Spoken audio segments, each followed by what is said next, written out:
কই যে বাবারে পাই। বাবা, এই তো বাবারে দেখতেছি।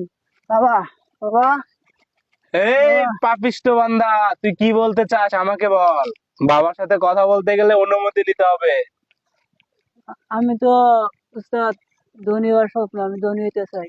ঠিক আছে, তোর স্বপ্ন পূরণ হবে, তবে বাবার মন খুশি করতে হবে।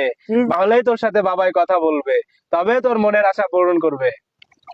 জি, জি, তাই করবো আমি। একটু বলেন, বাবার একটু বলেন আপনি। বাবা, তোমার দরবারে আসছে একজন পাপী বান্দা, তোমার চরণ ধুলি নিবে, তোমার তোমার সাথে কথা বলতে চায়।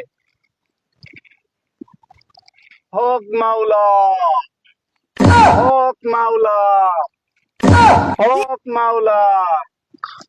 কে সেই পাপিষ্ঠ বান্দা আমার সামনে হাজির হয়েছে? কথা বলেন আপনি এখন। বাবা, বাবা, আমি কি সমস্যা বল, তোর কি সমস্যা? আমি বাবা ধনী হইতে চাই। তুই ধনী হতে চাস? দেখি। হ্যাঁ, তুই ধনী হতে পারবি, অল্প কয়েকদিনের মধ্যে ধনী হতে পারবি। তবে তোর কিছু শর্ত পালন করতে হবে। তুই শর্ত? পারবি শর্তগুলা পালন করতে? শর্ত বাবা? হ্যাঁ বাবা, পারবো, ভিডিও যে কাটেন। কোনো শর্ত।